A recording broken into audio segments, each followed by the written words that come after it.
ଥରେ ଜଣେ ବ୍ୟକ୍ତି ଏକ ଜଙ୍ଗଲ ମଧ୍ୟ ଦେଇ ଯାଉଥିଲେ। ଅନେକ ବାଟ ଗଲା ପରେ ଖୁବ୍ କ୍ଳାନ୍ତ ହୋଇ ଏକ ଗଛ ତଳେ ବସିଗଲେ। ଏହି ସମୟରେ ହଠାତ୍ ତାଙ୍କର ନଜର ପଡ଼ିଥିବା ଏକ ବୋତଲ ଉପରେ ପଡ଼ିଲା। ଏଣେ ତେଣେ ଅନାଇ ସେ ବ୍ୟକ୍ତି ଜଣକ ବୋତଲଟିକୁ ଉଠାଇଲେ। ସେ ବୋତଲଟି ଭାରି ସୁନ୍ଦର ଲାଗୁଥାଏ। ତେଣୁ ଏ ବ୍ୟକ୍ତି ଜଣକ ଅତି ଆଗ୍ରହରେ ବୋତଲଟିକୁ ଦେଖୁ ଦେଖୁ ସେହି ବୋତଲଟିର ଠିପି ଖୋଲିଦେଲେ। ଠିପି ଖୋଲିଦେଲା ପରେ ସେ ସମଗ୍ର ଅଞ୍ଚଳ ଖାଲି ଧୂଆଁମୟ ହୋଇଗଲା। ଏସବୁ ଦେଖି ସେ ବ୍ୟକ୍ତିଟି ଟିକେ ଭୟ ବି ପାଇଗଲେ। ଏହି ସମୟରେ ସେହି ବୋତଲ ଭିତରୁ ଏକ ବିରାଟକାୟ ଯକ୍ଷ ବାହାରି ଆସି ସେ ବ୍ୟକ୍ତିଟିର ସମ୍ମୁଖରେ ଠିଆ ହୋଇଗଲା। ହଠାତ୍ ସେ ବ୍ୟକ୍ତି ଜଣକ ବି ଡରିଗଲେ।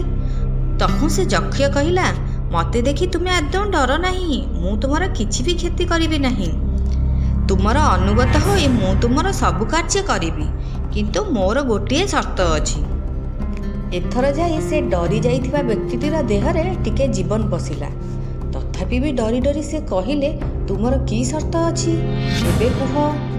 ଏକ ବିକଟାଳ ହସ ହସି ସେ ଯକ୍ଷ ଜଣକ କହିଲା, ମୁଁ ତୁମର ସବୁ ନିର୍ଦ୍ଦେଶ ମାନିବି, କିନ୍ତୁ ସବୁବେଳେ ମୋତେ କାର୍ଯ୍ୟବ୍ୟସ୍ତ ରଖୁଥିବ।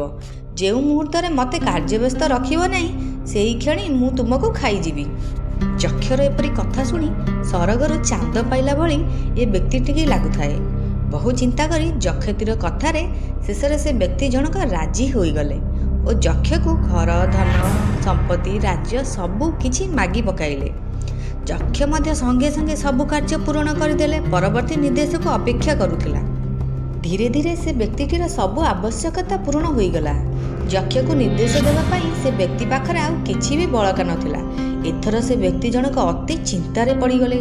କ'ଣ କରିବି କିଛି ବି ବୁଝିପାରିଲେ ନାହିଁ। କାରଣ ସେ ଯକ୍ଷଟିକୁ କାର୍ଯ୍ୟବ୍ୟସ୍ତ ରଖି ନ ପାରିଲେ ଯକ୍ଷ ଶେଷରେ ତାଙ୍କୁ ହିଁ ଖାଇଯିବ। ଠିକ୍ ଏହି ସମୟରେ ସେ ବ୍ୟକ୍ତି ଜଣକ ଦେଖିବାକୁ ପାଇଲେ ତାଙ୍କ ସମ୍ମୁଖରେ ଠିଆ ହୋଇଛି ଗୋଟିଏ କୁକୁର। ତାପରେ ହଠାତ୍ ସେ ବ୍ୟକ୍ତିଟି ନିଜ ଖଣ୍ଡା ସାହାଯ୍ୟରେ କୁକୁରଟିର ଲାଞ୍ଜଟିକୁ କାଟିଦେଲେ। କଟା ଲାଞ୍ଜଟିକୁ ସେ ବ୍ୟକ୍ତି ଜଣକ ଯକ୍ଷ ହାତକୁ ବଢ଼ାଇ ଦେଲେ। କହିଲେ, ଏହି ଲାଞ୍ଜଟିକୁ ସିଧା କର। ଏଥର ସେ ଯକ୍ଷ ମଧ୍ୟ ଲାଗିଗଲା ତା କାମରେ। ସମୟାନୁକ୍ରମେ ଦିନ ପରେ ଦିନ, ମାସ ପରେ ମାସ ବିତିଗଲା, କିନ୍ତୁ ସେ କୁକୁରଟିର ଲାଞ୍ଜ ଆଦୌ ବି ସିଧା ହେଲା ନାହିଁ। ଅବଶେଷରେ ସେ ଯକ୍ଷ ଆସି ବ୍ୟକ୍ତିଟି ପାଖରେ ପହଞ୍ଚିଲା। ସେ ଯକ୍ଷ କହିଲା, ମୁଁ ଆପଣଙ୍କ ନିର୍ଦ୍ଦେଶକୁ କାର୍ଯ୍ୟକାରୀ କରିବା ପାଇଁ ସମ୍ପୂର୍ଣ୍ଣ ଭାବରେ ଅସମର୍ଥ। ଏଥର ମୋତେ ଆପଣ କ୍ଷମା କରନ୍ତୁ। ମୁଁ ଆପଣଙ୍କୁ ଆଜି ପର୍ଯ୍ୟନ୍ତ ଦେଇଥିବା ସମସ୍ତ ଧନ ସମ୍ପତ୍ତିକୁ ଆପଣ ହିଁ ରଖନ୍ତୁ। ମୋତେ ଦୟାକରି ପୁଣି ଥରେ ସେ ବୋତଲରେ ପୁରାଇ ଠିପି ବନ୍ଦ କରିଦିଅନ୍ତୁ। ଏସବୁ ଶୁଣି ସେ ବ୍ୟକ୍ତି ଜଣକ ତାହା ହିଁ କଲେ।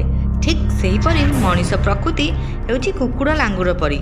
ଜନ୍ମଠାରୁ ମୃତ୍ୟୁ ପର୍ଯ୍ୟନ୍ତ ଏହା ଏମିତି ବଙ୍କା ଯେ ତାକୁ ସିଧା କରିବା ଭାରି କଷ୍ଟ।